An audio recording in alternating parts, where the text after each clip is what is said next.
Good morning students. आज हम start करते हैं page number 32। Golu meets the crocodile face to face. अब गोलू क्या था आप जानते हैं कि अभी तक हमने ये देखा, जो गोलू होता है वो क्रोकोडाइल से देखने जाने की कोशिश करता है कि वो क्या खाता है। तो अब बताया जा रहा है कि आगे क्या होगा। जब गोलू उस रिवर के पास पहुंच जाएगा तो क्रोकोडाइल को फेस टू फेस देखेगा। He gets a python's help when he needs it most. और उस टाइम पे क्या होता है, जब वो रिवर के पास जाता है तो क्रोकोडाइल उसे खाने की कोशिश करता है। जो पाइथॉन रहता है उसकी मदद करने आता है गोलू की। Golu grows a long and useful nose. अब जो गोलू की नोज होती है वो बड़ी हो जाएगी।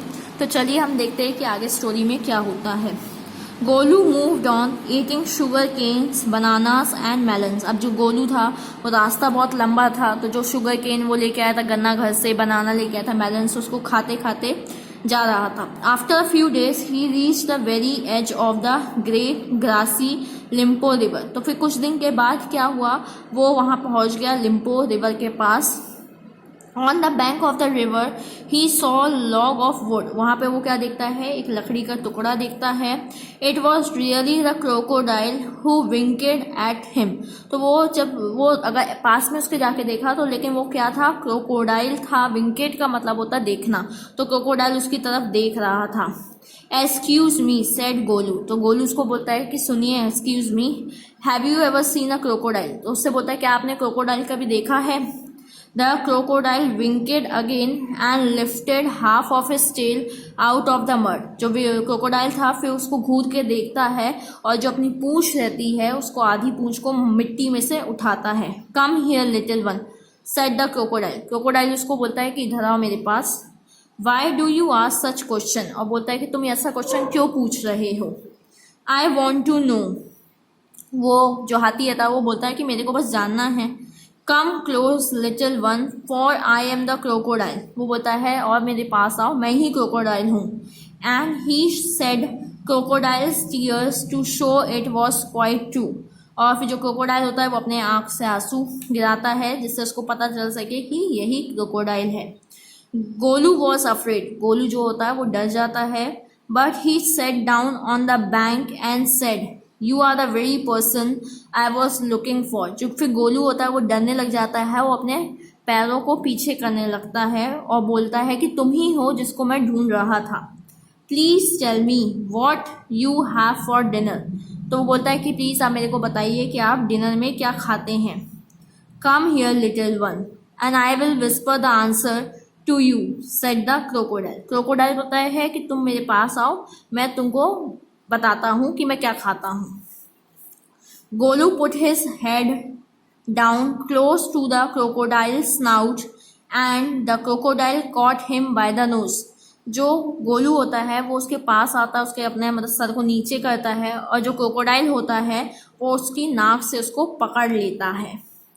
I think said the crocodile today a baby elephant will be my dinner. फिर जो क्रोकोडाइल होता है वो बोलता है आज मैं सोच रहा हूँ कि मेरे खाने में एक बेबी एलिफेंट को मैं खाऊंगा। Let me go you are hurting me mister crocodile scream Golu. Scream का मतलब होता है शाउटेड लाउडली। तो जो गोलू होता है वो बोलता है क्रोकोडाइल को कि प्लीज मुझे जाने दो, मुझे लग रही है। The python who had been quietly following Golu came to the bank and said you do not pull as hard as you can, the crocodile will drag you into the stream. तो मतलब जो python होता है वो जो गोलू का पीछा करता रहता है वो भी नदी के पास पहुंच जाता है। तो बोलता है कि गोलू को कि अगर तुम अपने आप को बहुत हार्ड करके पुल नहीं करोगे तो जो क्रोकोडाइल है वो तुम्हें पानी में ले जाएगा खींचते हुए। नेक्स्ट पेज में आते हैं।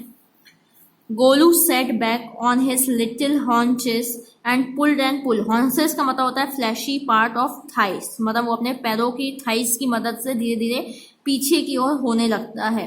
The crocodile slipped into the water making it all creamy with great sweeps of his tails and he also pulled and pulled. फिर जो क्रोकोडाइल होता है वो भी पानी की तरफ जाने लग जाता है जिससे वो बिल्कुल चिकना हो जाए और वो भी उसको अपने पूंछ की मदद से खींचने की कोशिश करता है। Then the python coiled himself round Golu's stomach and said, "Let's pull harder." फिर वो पाइथन जो होता है वो अपने आप को गोलू के जो पेट होता है स्टमक में कॉइल कर लेता है, लपेट लेता है और बोलता है तो जो उसे खींचो। Golu dug in all his 4 legs in the mud and pull. फिर जो गोलू होता है उसका पैर जो होता है मिट्टी में कीचड़ में डूब जाता है और जो उसे खींचने लग जाता है। The nose kept on stretching. जो उसकी नाक होती है गोलू की वो खिंचती रहती है, बढ़ती रहती है। At each pull the nose grew longer and longer and it hurt Golu. और जैसे जैसे वो उसको खींचता है उसकी नाक क्या होती है और लंबी लंबी होती जाती है जो गोलू को दर्द देती है। The nose was now 5 feet long but it was free at last.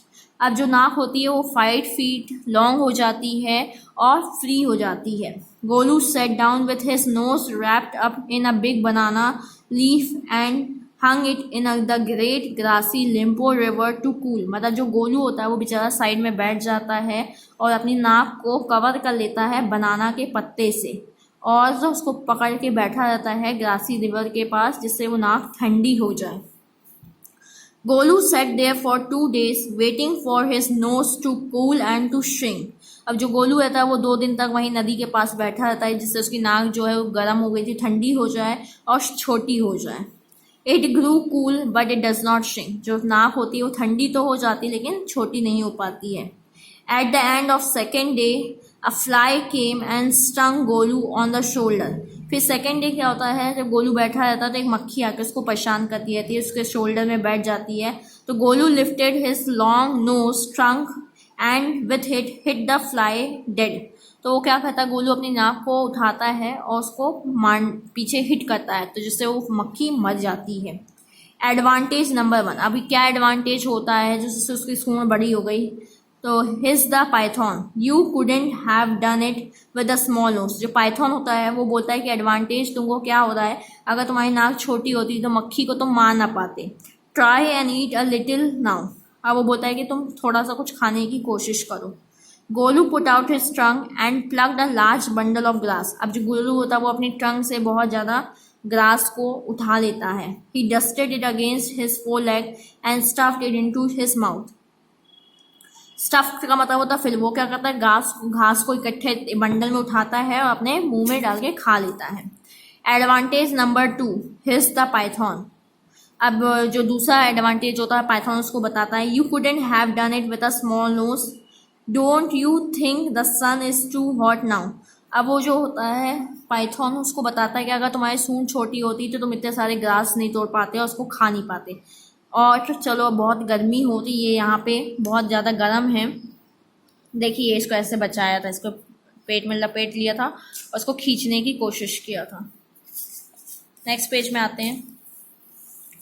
Golu scooped up and some mud from the bank and slapped it on his head. Scooped up का मतलब took up। जो गोलू होता है वो थोड़ी सी मिट्टी उठाता है और अपने सर में लगा लेता है। slapped का मतलब place it quickly on his head. Advantage number 3 is the python। अब एडवांटेज नंबर 3 बता रहा है, you have not done it with a small nose. तो वही बता रहा है कि अगर छोटा नोज होती तो तुम मिट्टी भी ना उठा पाते और अपने सर में भी नहीं लगा पाते। Thank you mister Python said Golu gratefully. जो गोलू होता है वो बहुत अच्छी तरीके से पाइथन को बोलता है कि बहुत बहुत धन्यवाद आपका, आपने मेरी जान बचाई और इतने सारे एडवांटेज बताए। I will remember all this. मैं सभी चीज़ों को याद रखूँगा। And now I will go back to my family. अब मैं अपने फैमिली के पास जा रहा हूँ। ये स्टोरी लिखी गई है रुडयार्ड किपलिंग के द्वारा, सिंप्लीफाइड एंड अब्रिज्ड।